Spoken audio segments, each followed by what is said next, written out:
미주한인 우리 세상. 안녕하세요. 미우새입니다. 2024년 10월 16일 수요일 제404화 미주한인 우리 세상 지금 시작합니다. 안녕하세요. 아리조나의 태바유입니다. 이렇게 도울 수가 미웃의 도우미 노스캐롤라이나의 김 사장입니다. 미우새 이 작가입니다. 반갑습니다. 오늘 함께 대담 나눌 분은 다큐멘터리 영화 침몰 10년 제로섬의 윤솔지 감독님이십니다. 아유, 감독님 안녕하세요. 반갑습니다. 안녕하세요. 안녕하세요. 반갑습니다. 네, 아유, 우리 윤 감독님 소개 말씀 먼저 부탁드립니다. 네, 저는, 다큐멘터리 만드는 윤솔지고요. 세월호 작품은 이번이 세 번째예요. 그래서 2015년에 17살의 버킷리스트와 엄마 나의 아들 이후에는 좀 쉬다가 이제 진상규명이 안 되고 있는 이 10년의 상황은 조금 알릴 필요가 있다고 생각해서 침몰 10년 제로섬을 만들게 됐고요. 그것이 올해 전주영화제에서 초청을 받아서 그래도 시민분들한테 알려져서 지금 시민의 힘으로 배급을 준비하고 있습니다. 아, 그렇군요. 바로 오늘 얘기 나눌 영화가 지금 말씀하신 대로 올해 4월 전주영화제 세월호 10주기 특별전에 상영되었던 다큐멘터리 영화래요. 자, 간략하게 어떤 영화인지 감독님 설명 부탁드립니다. 네, 저는 그 다큐멘터리를 2011년에 시작을 했는데요.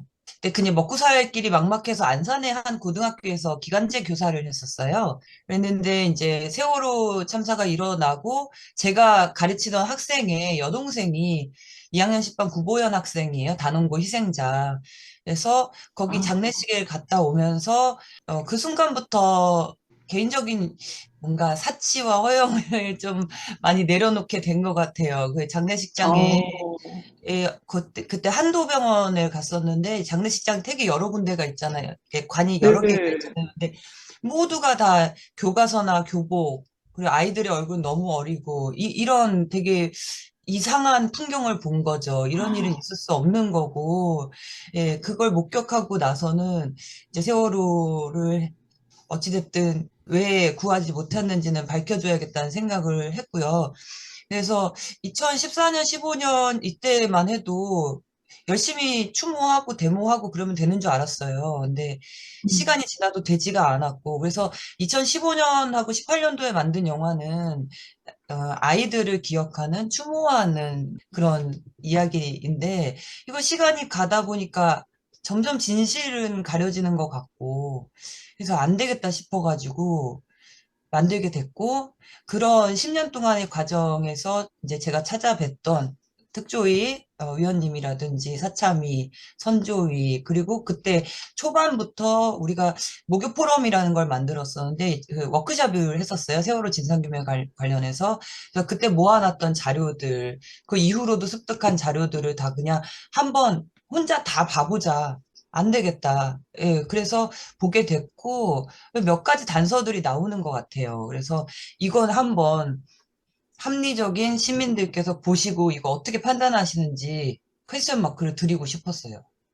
아, 그러셨군요. 그래서 영화가 이렇게 탄생하게 된 것 같은데, 제작 기간은 얼마나 걸렸나요? 제작 기간은 19년부터니까 한 5년 정도 걸린 것 같아요. 예, 아, 문재인 정권 말기 때 이거 이러다가 그냥 안 할 것 같아가지고 만들자 이랬었거든요. 그때는 이제 약간 문재인 왜 안 하냐 뭐 이런 분위기였었는데 맞아요, 맞아요. 네. 근데 그때는 그런 말을 하면 안 됐었죠. 사실은 문재인 임기 끝날 때까지도 사실은 그게 말하는 게 약간 좀 힘든 상황이었어요. 약간 금기시 됐달까요? 예. 음, 근데 그때부터 시작을 했었죠. 아유, 그러셨군요. 네. 이 제로섬이 이제 세 번째 세월호 관련 영화가 되는데, 제로섬을 제작하게 된 동기, 뭐 특별한 동기, 뭐 그런 거에 대해서 좀 말씀해 주시겠어요, 감독님? 2014년 4월 22일이 이제 아까 말씀드렸던 학생의 발인이 있었고요. 그때 1년 동안은 이제 열심히 이제 국회에서 노숙을 한다든지 이제 행동으로 했었는데 1년이 될 때쯤에 어떤 문제가 제기됐냐면 자료가 다 없어지고 있다.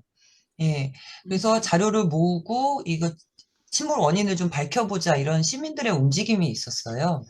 그래서 그때 같이 했던 분들 중에서 잠수함 충돌설을 그때 당시에 발표한 굉장히 유명한 분이 계시죠.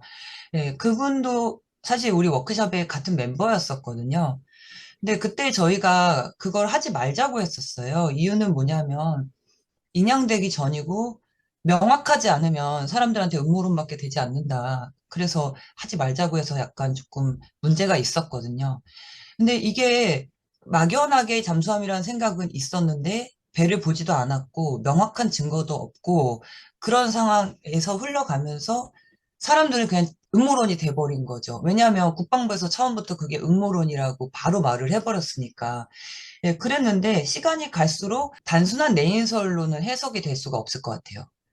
그래서 저의 질문은 첫 번째 그거였어요. 정말 배가 오래됐는가? 정말 고박이 안 됐는가? 정말 조타수가 미숙했을까? 정말 과적일까? 정말 증개축이 문제일까? 요거에 대해서 먼저 소거를 해야 된다고 생각을 했어요. 그래서 조타수도 만나봤고요. 증개축한 부분을 세우로 선내에 들어가서 봤는데 굉장히 협소해요. 정말 증개축의 부분은 의미가 없는 정도의 증개축이고 고박 같은 경우도 고박 회사에서 정부를 상대로 재판을 해서 이겼어요. 고박을 한 게 맞고요. 과적도 아니고. 그러니까 이 모든 게 아니라면은 근데 왜 자꾸 이거를 덮으려고 할까? 그러면 이건 침몰 원인은 이쪽에 가깝다라고 했을 때, 이제 제가 녹취 파일이 한 8천 개 정도가 있거든요. 그걸 다 들어봤어요. 그런데 거기에 미군과 진도 VTS와 소통을 하는 게 있더라고요. 그 항로에서. 음. 그러면은? 그랬는데 때마침 또 권영빈 변호사님 이제 선조위 하시면서 잠수함이 추돌한 것과 같은 부분을 발견을 하신 거잖아요. 그러면 선조위에서도 그렇다고 하는데, 그다음에 사참위에서도 그렇다고 하는데 왜 조사국이 조사한 것을 위원회에서 받지를 않는 거지? 그들이 말하는 건 정치적인 판단 때문에 못 받는다고 한대요. 진실의 정치적인 판단으로 못 받는다고? 그럼 이상하다. 이렇게 생각을 했던 거죠. 첫째로는 소거를 했고, 근데 자꾸 이쪽으로 가는 거고, 그래서 정보조사기구에 계시던 분들한테 여쭤봤던 거고, 그럼 여기까지는 조금 보여드려도 음모론자라는 소리는 듣지 않지 않을까라는 생각을 음. 했습니다. 아, 그러셨군요. 음, 예, 그러면은 그렇게 많은 여러 가지 그 다른 이유들이 이제 아니라는 걸 다 밝혀졌고, 이제 유력하게 남은 증거가 있어서 그걸 밝히려고 하는데 뭔가가 그거를 못하게 했다. 그런 힘이 있다고 믿으시는 거고, 과연 어떤 것이 그런 힘일까요, 그럼? 그러니까 진실을 알고 있는 사람들이 분명히 있어요. 이거는 인재이기 때문에. 누군가는 정확하게 알아요. 다 모으면 다 정확하게 안다고 왜 사고가 일어났는지. 근데 10년 동안 그게 밝혀지지가 않았고, 또 우리 시민들의 힘으로 정권까지 바꿨어요. 그 국정농단 있을 때 그걸 이제 다 이게 드러내가지고 더 바꿨잖아요. 우리 힘이 있는데, 근데 이게 안 되는 거예요. 그 정권 차원의 그 힘보다 더 큰 힘이 있지 않은가? 뭐 이런 생각을 하게 되는 거예요. 자연스럽게. 뭔가가 눌러오고 있다는 거는 누구나 다 알 거예요. 그런 생각이 다 들 거예요. 그렇게 누르지 않고는 진실이 지금 10년 동안 그렇게 노력을 했는데 시민들하고 뭐 조사위하고 드러나야 정상이죠. 누군가가 적극적으로 눌렀다는 얘기밖에 안 돼요, 이거는 진실을.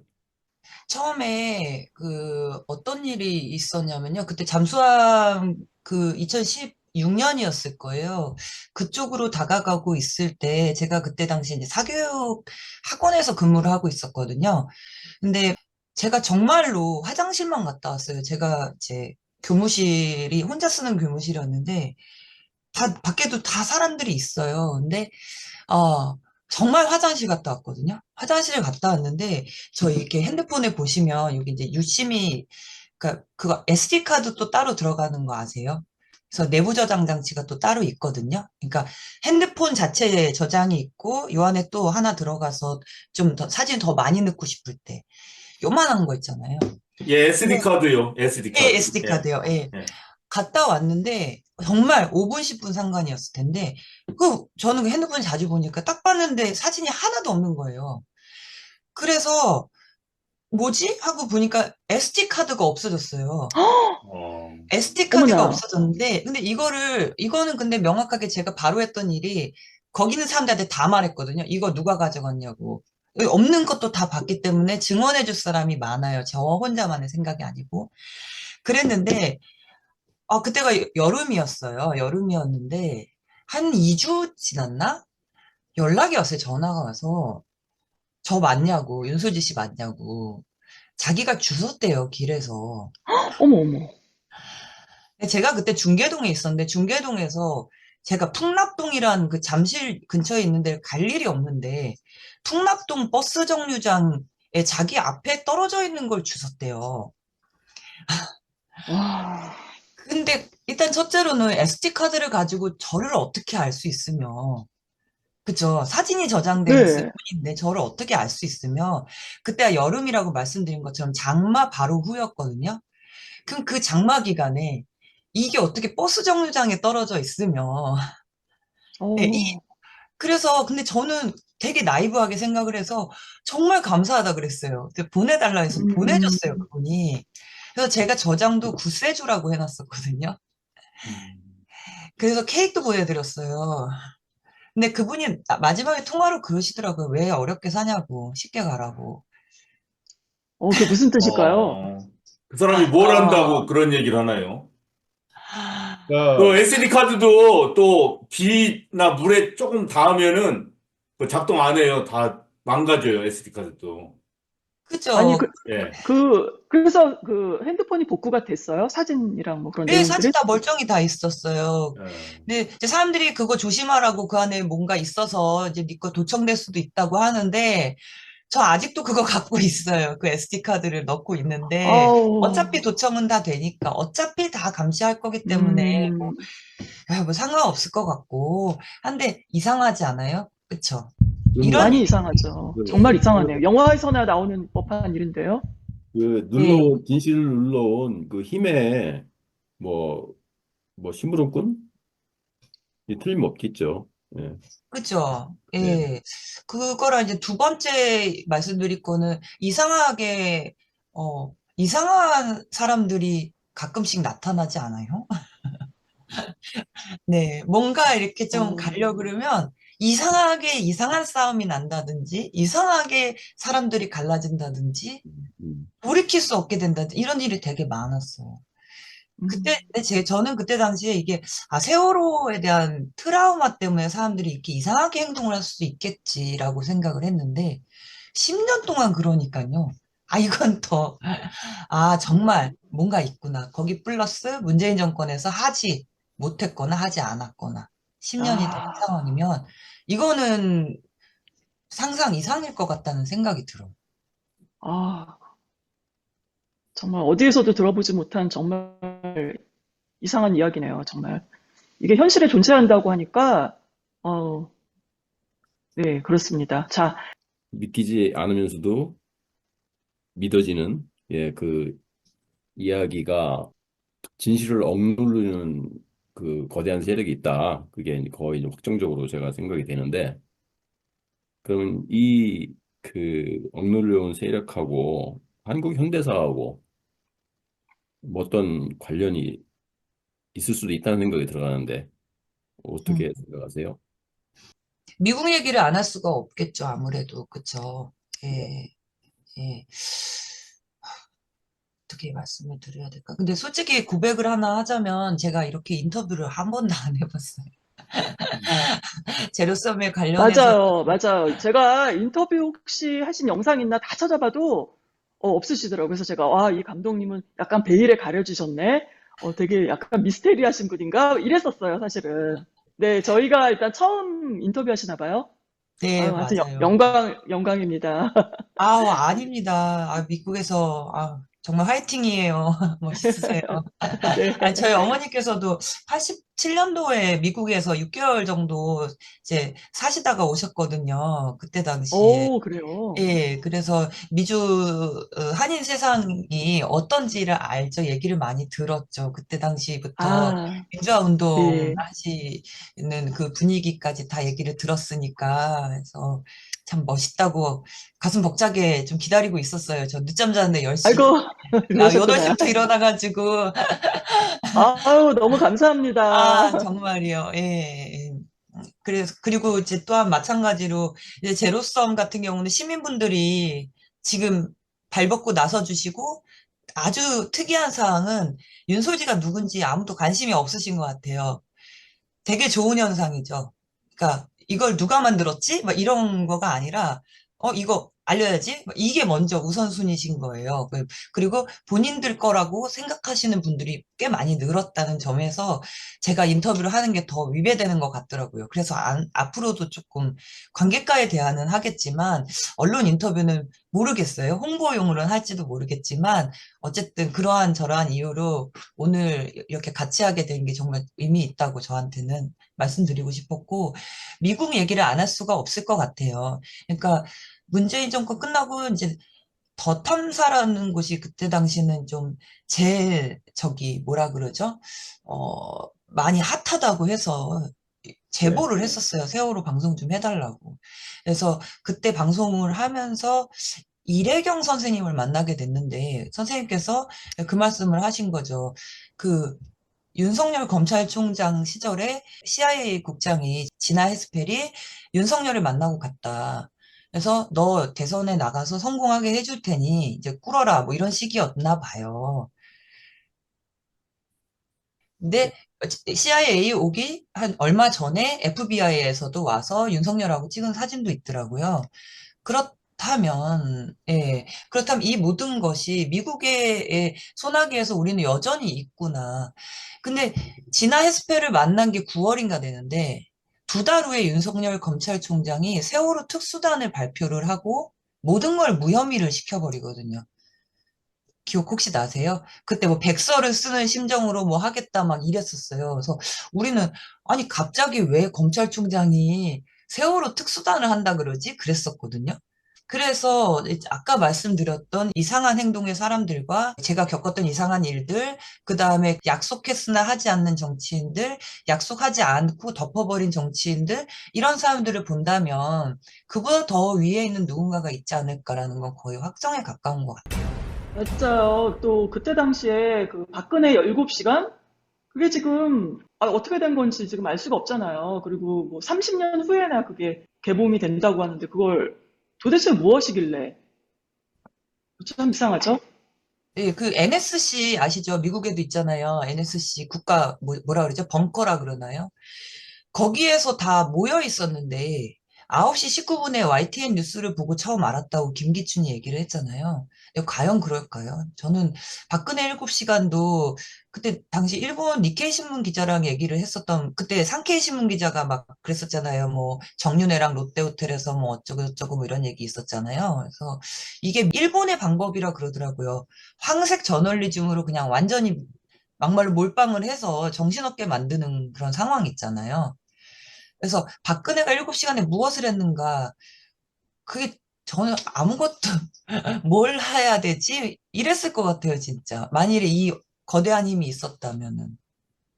네, 좀 무기력하게 느껴지는 그런 마음도 들긴 하지만 그럼에도 불구하고 이렇게 윤석열 감독님께서 이런 영화를 발표하신 거는 정말 대단한 용기이고 또 우리가 정말 더 관심을 가져야 할 부분인 것 같아요. 지금 말씀하신 거대한 힘이 얼만큼 거대한 힘인지 일단 개인적으로 굉장히 안전과 관련이 있을 수 있고요. 죄송하지만 예, 힘이 워낙 커가지고 그리고 헤게모니라는 거 있잖아요. 헤게모니. 이 거대한 힘의 헤게모니가 굉장히 한국에서는 크기 때문에 그 힘이라는 게 미국이잖아요. 미국에 대해서 비판을 한다거나 뭐 진실을 밝히거나 그럴 때 그 진실을 들으려고도 안 하는 사람들이 너무 많아요, 한국에는. 네, 맞아요. 그래서 권영빈 변호사님이 그런 얘기를 하셨는데, 그러니까 사고가 났는데 이게 뺑소니 사건이냐 아니냐 이거를 먼저 밝혀야 된다. 근데 뺑소니 사건이라고 해서 어떤 차가 사고를 내고 뺑소니를 쳤는지 그거는 둘째 문제고 이 사고 자체가 뺑소니 사건인지 아닌지 그거를 얘기를 해야 된다. 이건 뺑소니 사건입니다. 이렇게 얘기를 해야 된다. 그 뺑소니 차를 찾는 거는 그 두 번째 문제다. 그 뺑소니 차가 누군지는 그 자기도 모른다고 그랬어요. 뭐 이런 정황은 있지만 그건 따로 조사해야 될 내용이고. 근데 그 한국의 많은 분들은 뺑소니 사건이라면은 잠수함하고 연결되고 잠수함이라면은 미국 잠수함일 수밖에 없다. 이렇게 이제 생각이 되니까 뺑소니 사건으로 말하는 걸 자체를 불편해요. 많은 사람들이. 그걸 기피하고. 그래서 그게 이제 직접적으로 큰 힘의 심부름꾼이라서 그렇게 얘기하는 것보다도 사람들 생각에 미국은 우리 은인이야. 우리 은인한테 이렇게 배은망덕한 그런 걸 할 수가 있어? 이런 것 다 해가지고 진실을 밝히는데 그게 다 걸림돌이 되는 것 같아요. 그래서 그런, 아, 그러니까 진실을 밝혀내는 게 얼마큼 힘드냐면은 이게 역류를 하는 거예요. 맞아요. 네. 강물이 이렇게 오는데 역류를 하는 거예요. 다 그런 그 헤게모니가 그러니까 거꾸로 흘러가니까 그거에 반대로 이렇게 헤엄쳐가는 게 이렇게 힘든 것 같아요. 그러면은요, 우리 지금 침몰 10년, 제로섬, 이 영화 지금 보고 싶은 분들이 꽤 있을 거예요. 어떻게 볼 수 있나요? 네, 지금 그래서 이제 뭐 마땅한 배급사도 못 찾고, 그래서 이제 시민분들께서 우리가 그냥 해보자. 그래서 배급위원회를 지금 모집합니다. 이렇게 해서 한 8일 지난 것 같은데 지금 700여 분이 모여주셨어요. 아, 네. 네, 그래서 각 지역에서 그러니까 극장에서 공동체 상영을 하는 거죠. 극장에서 해야 또 더 데리고 올 수 있잖아요. 많이 데리고 와서 볼 수 있잖아요. 그래서 네. 그렇게 해서 알리고 이제 이후에는 극장에서 자체적으로 상영을 하는 것으로 하자. 근데 제일 중요한 거는 분위기를 만들자. 음, 아직도 세월호 우리는 진실을 요구하는 사람들이 있다는 걸 알리자. 요런 상황에 있습니다. 그래서 배급위원회를 모집하고 있습니다. 네. 아, 영화 포스터네요. 여기 아, 보니까, 네, 배급위원회 모집합니다라고 이렇게 나왔네요. 자, 그렇군요. 자, 또 다음 사진 보여주세요. 네, 네, 여기 권영일 영화, 변호사님. 네, 아유. 여기 제로섬에 이거 영화 포스터인데 여기 그림 보이세요? 네, 네. 그림이, 이, 아, 이게 침몰하는 배 위에 나무? 네, 나무인가요? 맞아요. 아, 설명해 주세요. 이게 단원고 희생자 2학년 4반 빈하용 학생의 작품이에요.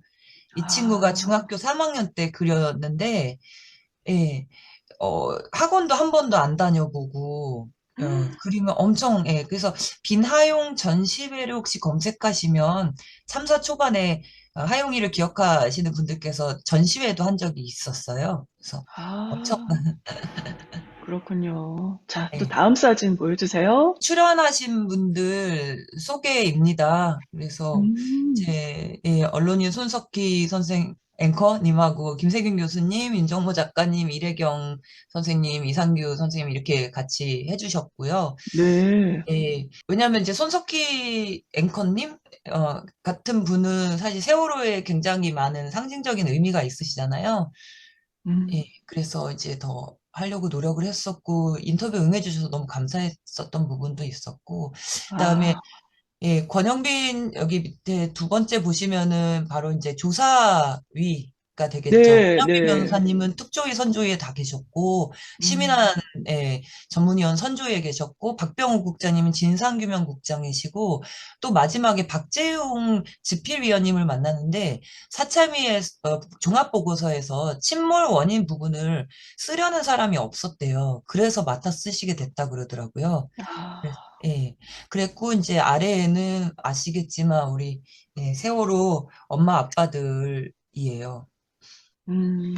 혹시 기억이 나실지 모르겠는데, 4월 16일 이후에도 배 안에서 살아있다 이런 연락이 많이 왔었던 거 혹시 기억하세요? 그런 얘기 들었어요. 그때 그게 다 유언비어다, 해킹을 당해서 그렇다, 막 이랬었거든요. 네.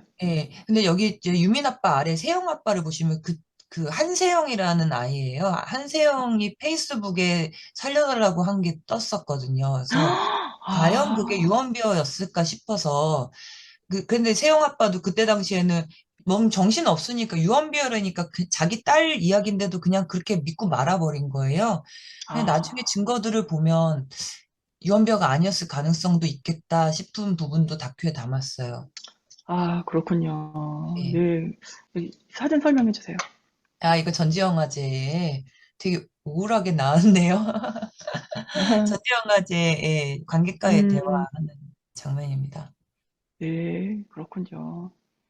자, 우리 감독님, 그럼 앞으로 또 계획은 어떻게 되시나요? 네, 일정 알려주세요. 우리가 이제 대중에게 공개는 11월 21일로 잡고 있거든요. 다음 달 네. 21일로 잡고 있는데 지금 배급 위원분들께서 보시고 싶으시다, 좀 보고 더 알리고 싶다고 하셔가지고 이번 주 일요일 날 대학로 파랑새 극장에서 예, 작은 시사회를 한번 하기로 음, 했어요. 그래서 예, 그 시사회 한번 하고 지금 현재는 후반 작업을 더 하고 있거든요. 그래서 후반 작업 음, 계속하고 다음 달에 이제 극장 개봉을 하는 거로 사실 극장 개봉이라는 게 말이 되게 조심스럽더라고요. 극장 음, 공동체 상영을 하는 것으로 예, 이렇게 일정을 잡고 있습니다. 그래서 내년 11주기가 되기 전에는 음. 적어도 어느 정도의 시민분들께서 일치된 의견으로 진상규명해야 된다라는 목소리가 나올 수 있기를 소망합니다, 정말. 아, 네. 그렇군요. 네. 자, 김 사장님 하실 말씀 있으시면은 얘기해 주세요. 제가 영화 아직 보진 못했지만 지금 분명히 그 전에 영화들은 그 비극이나 그때 당시의 상황들 또는 뭐 잠수사분들의 어려움 또 다른 부류의 분들의 어려움 뭐 이런 걸 그렸는데 이거는 지금까지 나온 것 중에서 가장 사람들이 신뢰하는 그 문제 제기를 분명하게 하시는 것 같네요. 그래서 그런 점이 좀 인상적입니다. 그래서 네. 앞으로 사회가 다시 관심을 갖고 이제 진짜 진실 규명을 하는데 그런 밑바탕이 되는 그런 영화가 되지 않을까 이렇게 기대해 봅니다. 유 작가님. 네. 유 네. 작가님. 네. 그 윤술지 감독님을 생각하면은 그 벌거벗은 임금님 그 얘기가 음, 생각나요. 그 벌거벗은 임금님이 임금님일 수 있는 거는 벌거벗은데도 불구하고 아무도 그런 얘기를 안 해요. 벌거벗었다는 얘기를 다 알면서도 진실을 얘기를 못 해. 그 권력이 무서워서. 근데 어떤 소년이 빨가벗었네? 이러잖아요. 그 순간에 그 권력은 와르르 무너진다는 그런 걸 가지고 있잖아요. 그 음, 내용에는. 그래서 이제 그 어느 제국도 영원한 제국은 없죠. 역사를 보면은. 그래서 제국은 항상 강대했지만 누군가가 그 진실을 내기 시작하면은 그 강고함은 이제 허물어지기 시작하는 거지. 그래서 이제 제국이 허물어진 거잖아요. 그래서 많은 다른 그 뭐 책이나 세월호 관한 책이나 영화나 뭐 그런 거보다 뭐 김사장님 말씀하셨지만 그러니까 성역이 따로 있고 성역이니까 제쳐두고 이쪽 부분만 얘기하는 게 변죽만 두드리는 그런 내용이 아니고 제로섬은 바로 핵심을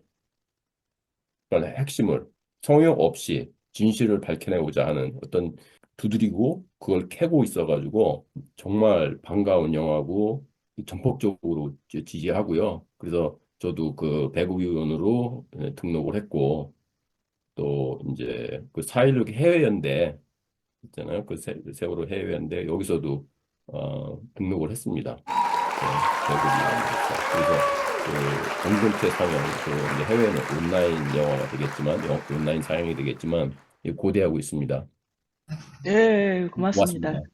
저는 그 생각을 되게 많이 했어요. 능력자가 아니고 과학도 되게 못하고 공부도 잘 하지 못하고 뭐 특별하게 기술이 있는 것도 아니고 굳이 잘하는 게 있다면 약간 잘하는 건 뭐 영어 조금 할 뿐이고 뭐 글 조금 쓸 뿐이고 이래요. 뭐 공학적인 기술도 없고 그런 어떠한 그 친구가 그냥 그냥 지극히 상식적인 선에서 찾은 단서의 모음이라고 보시면 돼요. 저희 제로섬 음, 같은 경우는 어려운 그냥 예, 제 눈에 이렇게 보인다. 어, 그렇다면 예, 그래서 엄청난 기대하실 건 있죠. 조사위원분들의 증언이라든지 이런 거는 이제 제가 만나서 인터뷰를 한 거지만 예, 지극히 지극히 평범한 시선이었다라는 거 꼭 말씀드리고 싶고, 아까 유 작가님께서 말씀하신 것처럼 내인설로 믿고자 하는 그런 분위기 있잖아요.